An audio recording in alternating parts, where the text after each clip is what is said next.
Hello friends, welcome back to your channel MS की पाठशाला। जी हाँ साथियों, आप सभी का बहुत बहुत स्वागत है हमारे इस चैनल एमएस की पाठशाला में। साथियों, आप लोगों को पता है कि हम लोग क्लास 12th केमिस्ट्री के यूनिट नंबर फर्स्ट सॉल्यूशन यानी विलियन को पढ़ रहे हैं और आज है हमारा लेक्चर नंबर 8। इससे पहले हम लोग इस चैप्टर को 7 लेक्चर में कवर कर चुके हैं साथियों। जी हाँ, अगर अभी तक आप लोगों ने वो लेक्चर्स नहीं देखे हैं तो चैनल पर जा करके उन लेक्चर्स को भी देखिए, आपको बहुत कुछ सीखने को मिलेगा साथियों। जी हाँ, जितने भी इम्पोर्टेंट टॉपिक थे इस चैप्टर के तो मैंने उन सभी इम्पोर्टेंट टॉपिक को अच्छे से कवर कर रखा है।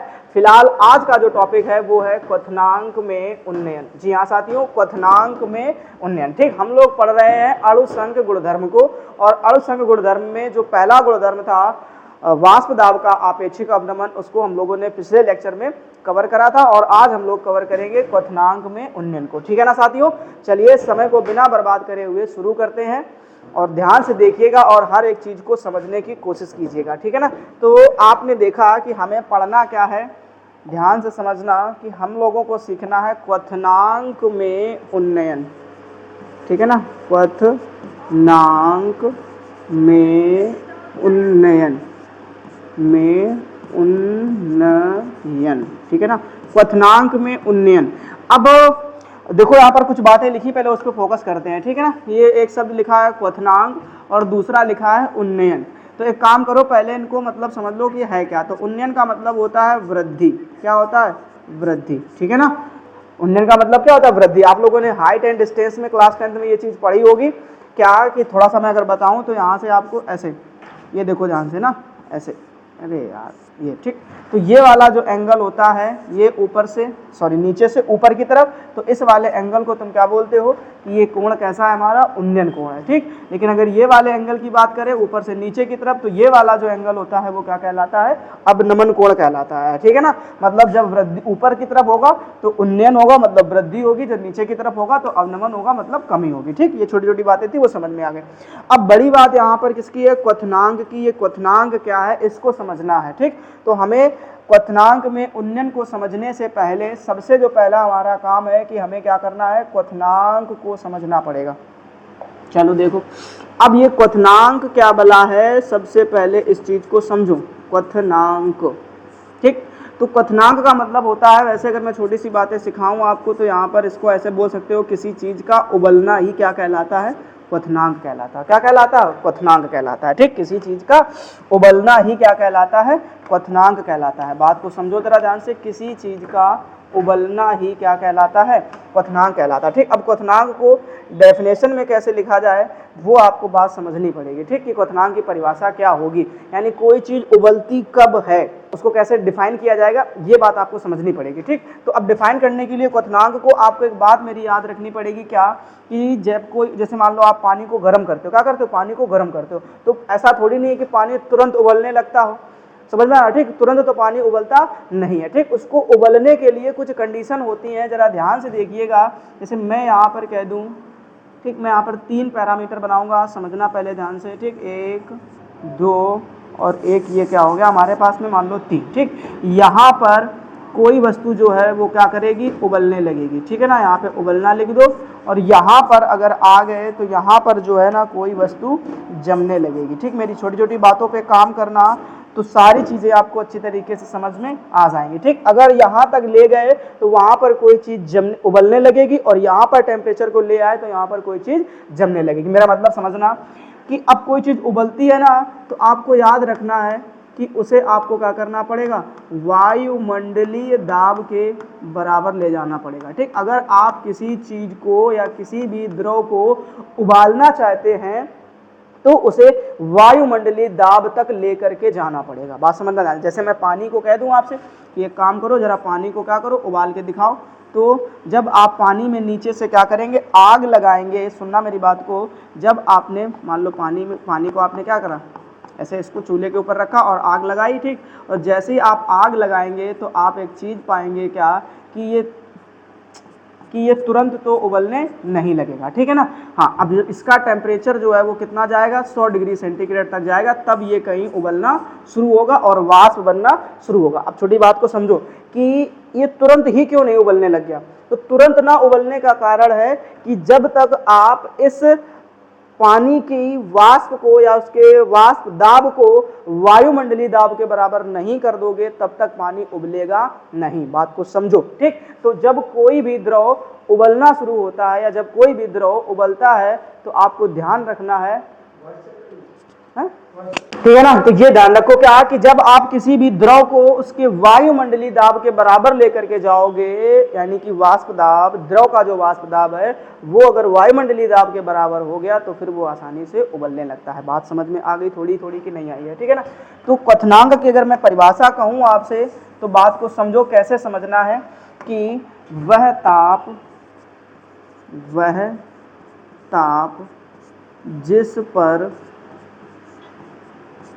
जिस पर द्रव का वाष्प दाब, वह ताप जिस पर द्रव का वाष्प दाब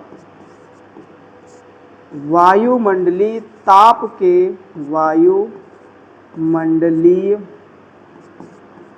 वायुमंडलीय दाब के बराबर हो जाता है,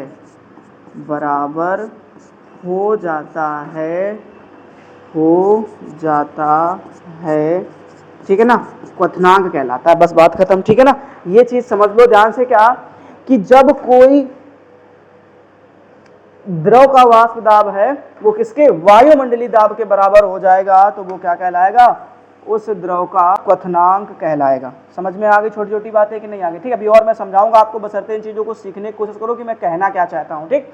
तो किसी भी द्रव को आप तब तक गर्म करते रहो जब तक कि उस द्रव का वाष्प दाब जो है ना वो वायुमंडलीय दाब के बराबर ना हो जाए, ठीक। जैसे ही वाष्प दाब वायुमंडलीय दाब के बराबर होगा वो उबलना शुरू हो जाएगा और उस उबलने वाले टेम्परेचर को ही हम लोग क्वथनांक कहते हैं। जैसे पानी का जो वाष्प दाब होता है वो 100 डिग्री सेंटीग्रेड ताप तक पहुंचते पहुंचते वायुमंडलीय दाब के बराबर हो जाता है, इसलिए पानी का जो क्वथनांक होता है वो 100 डिग्री सेंटीग्रेड होता है। पल्ले पड़ा कि नहीं पड़ा।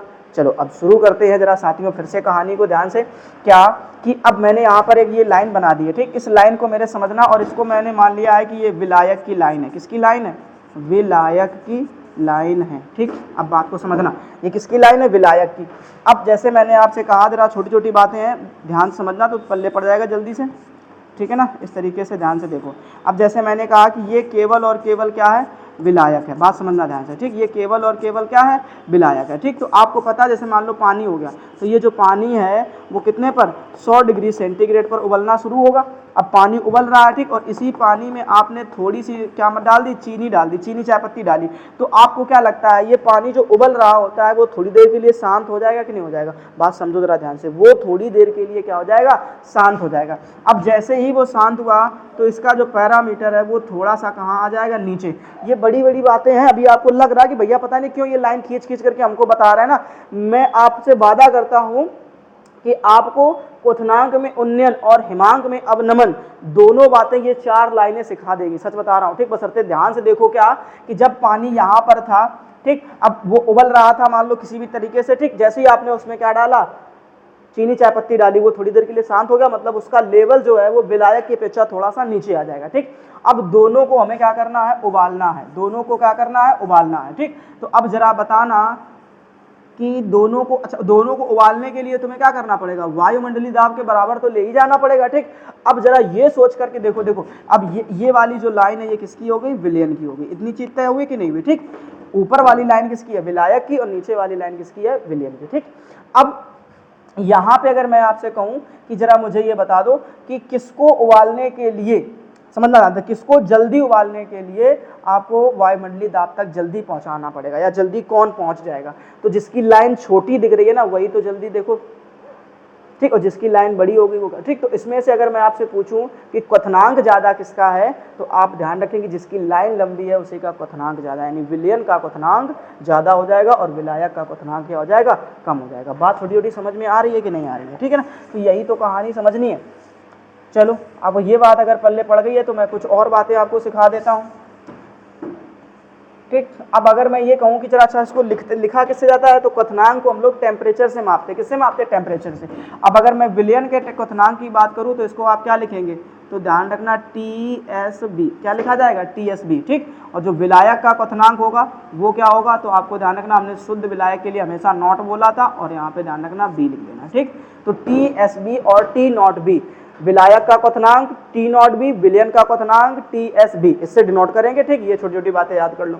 चलो अब जरा हम लोग पढ़ते हैं क्या, क्वथनांक में उन्नयन।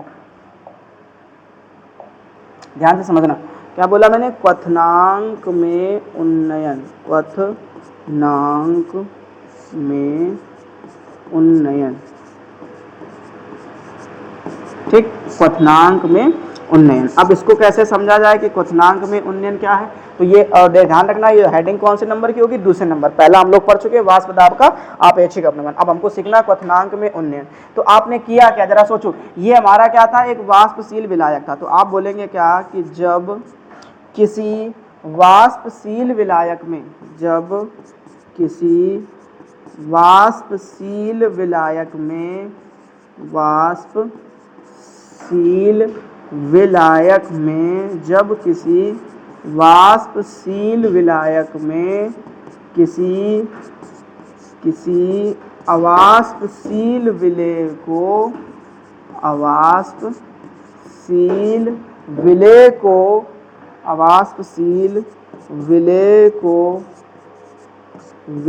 को मिलाया जाता है,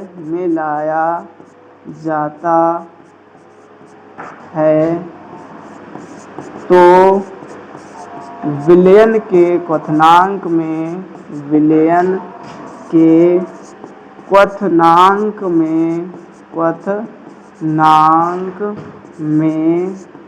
वृद्धि होती है, वृद्धि हो जाती है, विलयन के क्वथनांक में वृद्धि हो जाती है, और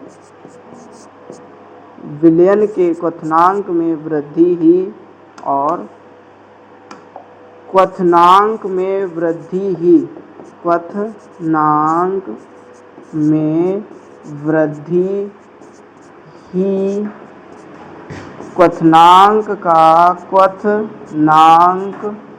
का उन्नयन कहलाती है, ठीक। ये तो हो गई परिभाषा। अब मेरे ख्याल से परिभाषा बहुत कठिन नहीं है, आपको अच्छे तरीके से याद हो गई होगी साथियों, ठीक है ना। देखो क्या बोला है कि जब किसी वाष्पशील, अब ये हमारा वाष्पशील विलायक था, प्योर पानी था। अब प्योर पानी में देखो ऐसे समझो, चाय पत्ती, चीनी, चाय, मतलब जैसे आप चाय बनाते हो, ठीक, चाय बनाने से पहले आपने प्योर पानी रखा। अब प्योर पानी को आप उबाल रहे हो तो वो पानी उबलने लग जाएगा, कोई समस्या नहीं, 100 डिग्री टेम्परेचर पर उबलने लग जाएगा, ठीक। लेकिन जैसे ही आप उसमें चीनी चाय पत्ती डालोगे तो वो थोड़ी देर के लिए शांत हो जाएगा कि नहीं हो जाएगा, या दूध डाल दिया आपने, विलेय डाल दिया थोड़ा सा ना, तो वो शांत हो जाएगा। अब उसको क्या करने के लिए, दोबारा उबालने के लिए आप क्या करोगे, टेम्परेचर को बढ़ा दोगे। अब टेम्परेचर को जैसे ही बढ़ाया, मतलब आपने गैस को फुल करा, तो वो टेम्परेचर में ही तो वृद्धि हुई, और इसी वृद्धि को ही तो हम लोग बोलते हैं कि क्वथनांक में क्या हो गया, उन्नयन हो गया। बस यही तो छोटी छोटी कहानी समझना है आपको, ठीक। और इसको हमें लिखना किससे होता है, तो क्वथनांक में उन्नयन को डेल्टा TB से लिखा जाएगा। किससे लिखा जाएगा, डेल्टा TB, ठीक है ना। तो डेल्टा TB बराबर, अब दोनों में ज्यादा किसका है, तो हमेशा ध्यान रखना विलयन का क्वथनांक। और हमने ये कल भी बात बताई थी आपसे, क्या कि हमेशा ज्यादा में से कम को घटाया जाता है। तो बोलेंगे आप विलयन का क्वथनांक, विलयन का क्वथनांक माइनस विलायक का क्वथनांक, विलायक का क्वथनांक, ठीक है ना। विलयन का क्वथनांक माइनस विलायक का क्वथनांक, ठीक। अब विलयन का क्वथनांक क्या है, ये तो बात सभी को पता है, थोड़ा सा छोटा कर लो और देख लो ऊपर ना। देखो ध्यान से, क्या कि डेल्टा टी बी, अब फॉर्मूला जो है ना वो क्या बन जाएगा आपका, डेल्टा टी बी बराबर, अब विलयन का क्वथनांक क्या बोला मैंने, देखो ध्यान से, टी एस बी माइनस विलायक का क्वथनांक टी नॉट बी, ये फॉर्मूला तैयार कर लो न्यूमेरिकल। अभी जस्ट इसी के तुरंत बाद करवाएंगे जब ये टॉपिक क्लियर हो जाएगा, आपको अच्छी तरीके से समझ में आ जाएगा, उसके तुरंत बाद में आपको एक न्यूमेरिकल करवाऊंगा। न्यूमेरिकल तभी समझ में आएगा जब आप ये फॉर्मूले को थोड़ा सा अच्छे से तैयार कर लोगे, ठीक। तो जो क्वथनांक में उन्नयन है, ये बात आपको पल्ले पड़ गई कि नहीं पड़ गई, क्या कि जब किसी वाष्पशील विलायक में किसी अवाष्पशील विलय को मिलाते हैं तो उसके विलयन के क्वथनांक में थोड़ी वृद्धि हो जाती है, और उसी वृद्धि को ही हम लोग क्या बोलते हैं, क्वथनांक में उन्नयन बोलते हैं, ठीक। इसको लिखा किससे जाएगा, तो डेल्टा टीबी से, क्वथनांक के उन्नयन को किससे लिखा जाएगा, डेल्टा टीबी से, और डेल्टा टीबी बराबर फॉर्मूला जो होगा वो टीएसबी माइनस का टी नॉट बी हो जाएगा, ठीक। चलो और आगे समझते हैं जरा ध्यान से, क्या जरा समझना। अब ये तो हो गया क्वथनांक का उन्नयन, ठीक। अब क्वथनांक के उन्नयन से संबंधित अगर आपसे कोई कह दे कि हमें क्या बता दो, राउल्ट का नियम बता दो, क्या बता दो, राउल्ट का नियम बता दो। हमने क्या बोला, ये जो राउल्ट भाई साहब है, ठीक, ये बड़े खतरनाक प्राणी हुए धरती पे, इन्होंने हर जगह पे अपनी टांग को अड़ाया जा करके, ठीक है ना। अभी आपने पीछे भी पढ़ा रखा है, 2 बारी आप पीछे पढ़ चुके हो और आज तीसरी बार फिर पढ़ रहे हो राउल्ट के नियम को। तो जब आपने पहली बार पढ़ा था वाष्प दाब को लेकर के, तब आपने क्या सीखा था कि उस अवयव का वाष्प दाब जो है उसी अवयव के मोल अंश के समानुपाती होता था, ठीक। दोबारा में आपने क्या पढ़ा, जब आपको वाष्प दाब का अपेक्षिक अपनमन पढ़ाया गया तो क्या पढ़ा कि जो वाष्प दाब का अपेक्षिक अपनमन है वो विलेय के मोल अंश के बराबर होता है, ठीक। अब तीसरी बार आप पढ़ने वाले हैं राउल्ट का नियम, तो यहाँ पर आप बोलेंगे कि क्वथनांक में उन्नयन, क्वथनांक में उन्नयन, क्वथनांक में उन्नयन, ठीक। क्वथनांक में उन्नयन, जो भी अभी क्वथनांक में उन्नयन पढ़ा है ना, वो क्या होगा, मोललता के, क्वथनांक में उन्नयन है जो, वो मोललता के समानुपाती होता है, ठीक है। इसलिए ये जो है ना राउल्ट का नियम हो जाएगा, समानुपाती होता है, ठीक। बहुत छोटा सा है, इसमें कोई दिक्कत नहीं है ना। ये पूछा जाता है आपसे ना कि क्वथनांक में जो उन्नयन है वो किसके समानुपाती होता है, तो ध्यान रखना मोललता के समानुपाती हो जाएगा, ठीक। अब जरा समझो, तो क्वथनांक में उन्नयन आपने क्या पढ़ा है डेल्टा टी बी, यही तो पढ़ा है।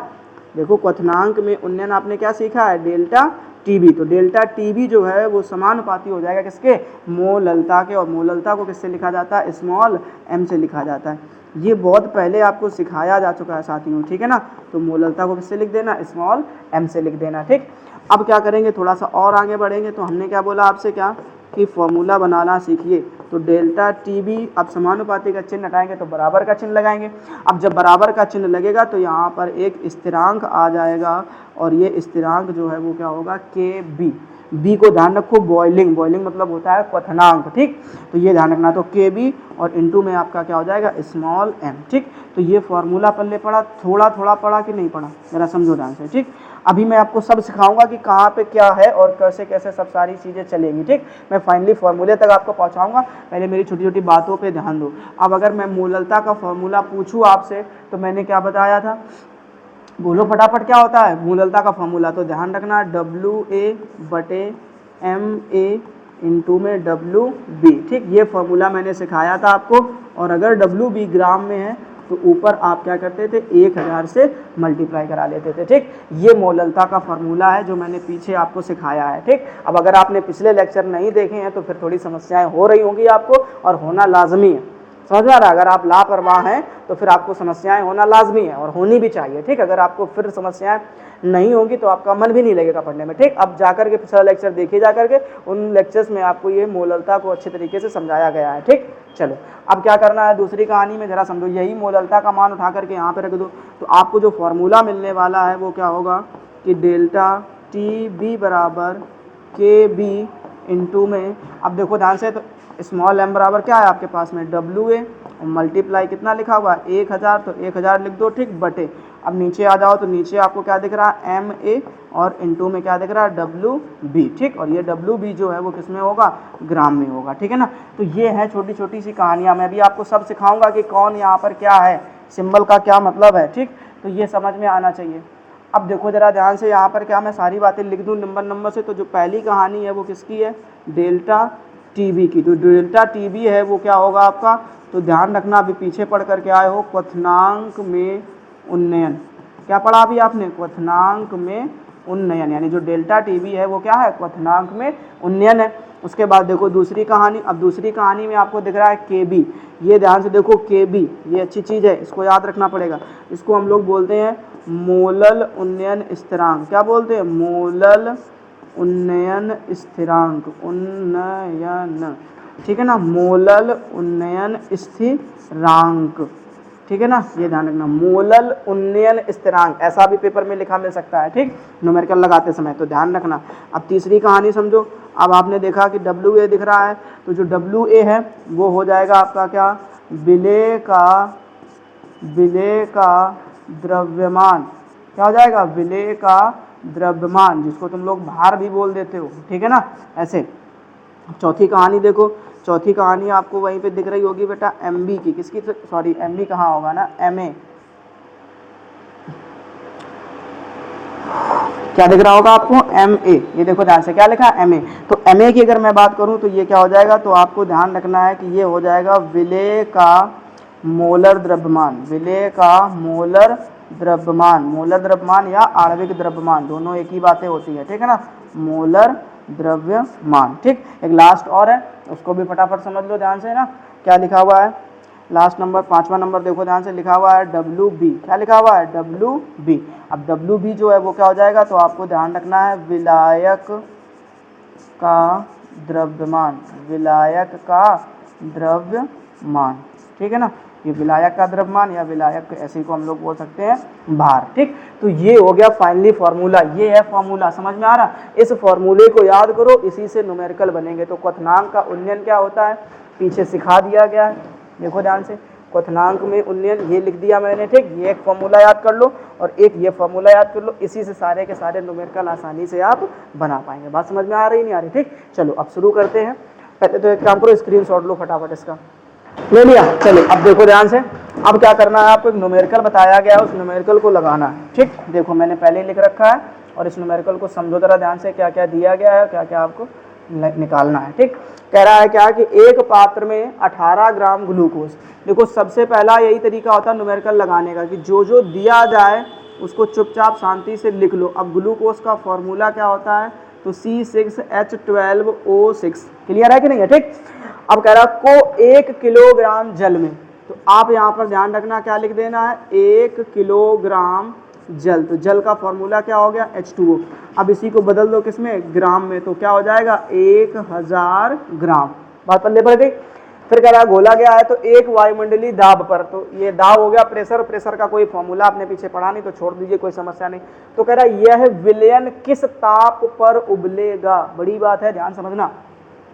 यह विलयन, विलयन का जो ताप होता है या विलयन जो उबलता है उसको क्या बोला गया है, TSB। बात समझ में आई कि नहीं आई, इसीलिए तो कहा गया है मन से पढ़ो, मन से पढ़ो, ठीक। ये देखो विलयन का ताप या विलयन जो है ना, विलयन का क्वथनांक में उन्नयन या विलयन का जो क्वथनांक है वो क्या होता है, TSB, या विलायक का क्वथनांक क्या होता है, T0B। देखो ये न्यूमेरिकल बहुत अच्छा है, ये सच बता रहा हूँ मैं आपको, बहुत अच्छा न्यूमेरिकल है, इसलिए हर चीज़ को फील करते हुए समझना ध्यान से कि मैं क्या बताना चाहता हूँ। तो जो आपसे पूछा गया है वो किसका मान पूछा गया है, TSB का पूछा गया, ठीक। फिर कह रहा है क्या है कि जल के लिए KB का मान, अब देखो ध्यान से यहाँ पर KB हमने क्या बोला था, मोलल उन्नयन स्थिरांक, कितना दिया गया है, 0.52 केल्विन किलोग्राम प्रति मोल, किलोग्राम प्रति मोल, ठीक। ये इतने मान हो गए।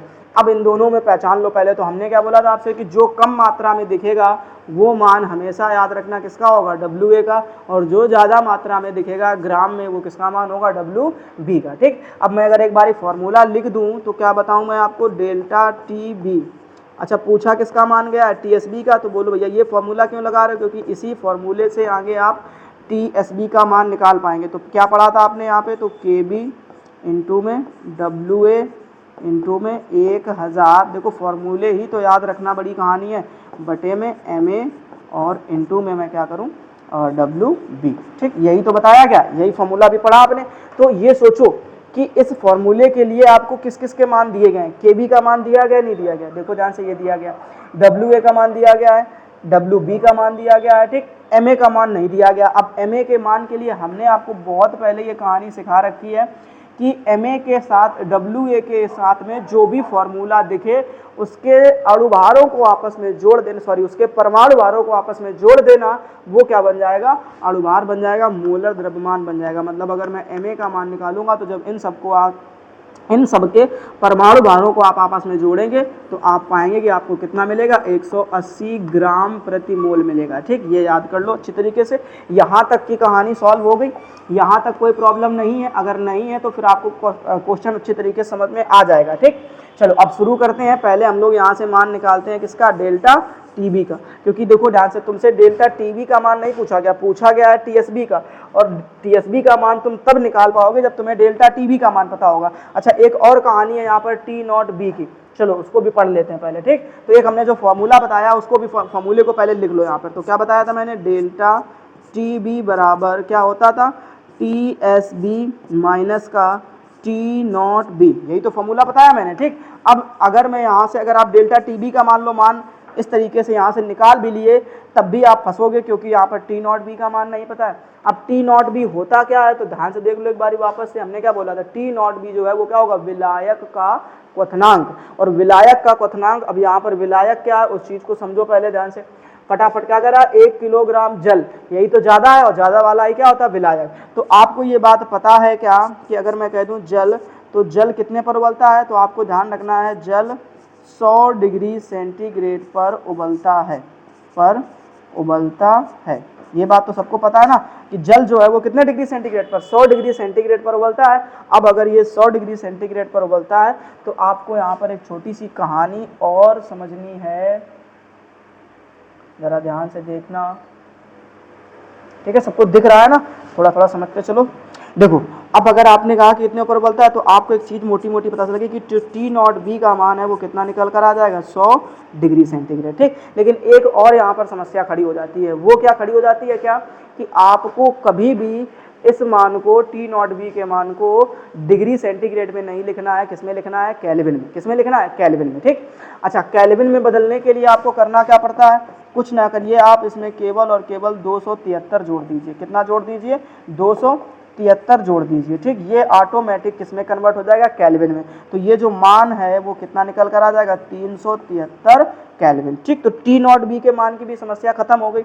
अब कुछ नहीं है, अब आप जितनी जल्दी डेल्टा टीबी का मान कैलकुलेट कर लेंगे उतनी ही जल्दी आपको टीएसबी का मान पता चल जाएगा। ठीक, शुरू करते हैं और ध्यान से देखते जाइएगा कैसे कैसे कहानी बढ़ती है। तो ये वाला पहले फॉर्मूला लगाइए फटाफट। ठीक, तो आप लिखेंगे क्या कि डेल्टा टीबी बराबर, ठीक है ना, क्या लिखेंगे, डेल्टा टीबी बराबर। अब फॉर्मूले में क्या लिखा है, केबी, तो केबी का मान कितना दिया गया है, तो 0.52। ठीक, मल्टीप्लाई करो आगे चलो, डब्ल्यू ए का मान कितना दिया गया, 18 रख दो फटाफट। ठीक, और गुणा करा दो कितने से, 1000 से। देखो सब कुछ आसान है बेटा, कुछ नहीं ऐसा जो रॉकेट के तरीके से चल रहा हो ना, पल्ले भी ना पड़ रहा हो, सब कुछ आसान है, सब दिखेगा आपको ना।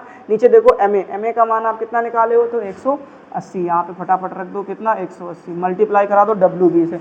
डब्ल्यू बी का मान देखो कितना दिया गया, 1000 ग्राम, 1000 लिख दो फटाफट। ठीक, अब निपटा दो, यहाँ से पॉइंट हटाओगे आप पाओगे कि नीचे कितने जीरो बढ़ा दिए जाएं, 2। अब काटना, 1 2 3। ठीक, नीचे से भी निपटाओ तो 1 2 और एक ये 3। अब तो कुछ है नहीं जुगाड़ करने की ना, अभी है एक सिस्टम। देखो, इस 18 से ये 180 काट दो, नीचे कितना बचेगा, 10 बचेगा मेरे ख्याल से। ठीक है ना, हाँ। अब देखो ध्यान से, तो और आगे चलोगे तो आप पाओगे कि डेल्टा टी बी बराबर, ऊपर कितना बचा, 52। ठीक, नीचे कितना बचा, 1 0 ये, 2 0 ये, मतलब 1000। ठीक है ना, अब 1000 बचा, तो इसको अगर मैं थोड़ा सा और आगे बढ़ा करके लिखूं तो मैं कह दूं 3 अंक के बाद दशमलव लगा दो, तो आप देखेंगे कि 0.052 केल्विन, ये मान निकल आया किसका, डेल्टा टीबी का। और अगर एक बारी आप डेल्टा टीबी के मान को निकाल लिए हैं तो फिर आपको टीएसबी के मान निकालने में कोई समस्या नहीं होगी। अब आ जाइए वापस से, दूसरा फॉर्मूला लगाइए, क्या कि डेल्टा टीबी बराबर टीएसबी माइनस का टी नॉट बी। ठीक, अब देखो ध्यान से कि डेल्टा टीबी का मान आपने कितना निकाला है, तो 0.052 बराबर टीएसबी निकालना है, ऐसे ही रखा रहने दो, माइनस टी नॉट बी का मान कितना है, 373 केल्विन। इधर देखो, 373। ठीक, अब क्या करो, इसको उठा करके इधर ले आओ। तो अब पक्षांतर करोगे तो आप पाओगे कि ये जो इधर है तो प्लस का हो जाएगा आकर के, तो 0.052 प्लस 373। ठीक, अब आपस में जोड़ देंगे तो पता चलेगा कि TSB बराबर 373.052 केल्विन। ठीक, अब अगर आपसे ये पूछा गया है कि ये ताप कितने पर उबलेगा, ये मतलब ये विलयन कितने ताप पर उबलेगा, तो आप बोलेंगे 373.052 केल्विन पर। ठीक, देखो ध्यान से, यही आंसर हो जाएगा साथियों। ठीक, अब मुझे नहीं लगता कि आपको बहुत ज़्यादा कठिनाई हुई होगी इस क्वेश्चन को समझने के लिए। ठीक, क्योंकि बहुत ही आसानी से सारे क्वेश्चन आपको सॉल्व करा दिए गए, अच्छी तरीके से समझा दिया गया। ठीक है ना, फटाफट स्क्रीनशॉट ले लो। ठीक है ना साथियों, तो जो हमारा दूसरा अणुसंग गुणधर्म था यानी कि क्वथनांक में उन्नयन, अब वो कंप्लीट हो चुका है। ठीक, इसके बाद हम लोग अगले टॉपिक के बारे में बातचीत करेंगे, जो तीसरा गुणधर्म होगा, और वो क्या होगा, हिमांक का अवनमन। ठीक है ना साथियों, चलते चलते 4 लाइनें हैं, जरा सुनते जाइएगा साथियों ध्यान से। क्या कि कुछ लोग जो है ना वो कहते हैं कि हम ये करेंगे, हम वो करेंगे, हम दुनिया जीत लेंगे, या ये जीत लेंगे, वो जीत लेंगे ना। तो ऐसे बाहरी दुनिया को जीतने से कोई मतलब नहीं निकलता साथियों। ठीक है, अगर आपने खुद को जीत लिया, अपने आप को जीत लिया, या अपने आप को कंट्रोल कर लिया, तो फिर आपसे बड़ा इस धरती पे कोई इंसान नहीं हो सकता। जी हाँ साथियों, अगर आपने खुद को जीत लिया तो फिर आपसे बड़ा इंसान कोई धरती पर नहीं हो सकता। ठीक है, 4 लाइनें हैं, जरा सुनिएगा ध्यान से। खुद से जीतने की जिद है मेरी, खुद से जीतने की जिद है मेरी, मुझे खुद को ही हराना है। खुद से जीतने की जिद है मेरी, मुझे खुद को ही हराना है। मैं भीड़ नहीं हूँ दुनिया की, मैं भीड़ नहीं हूँ दुनिया की, मेरे अंदर ही एक जमाना है, मेरे अंदर ही एक जमाना है। जी हाँ साथियों, आज के लिए बहुत है। जय हिंद, अपना ख्याल रखिएगा और अच्छे तरीके से मेहनत करते रहिएगा। हम लोग फिर से मिलेंगे इसके नेक्स्ट टॉपिक में। ठीक है ना।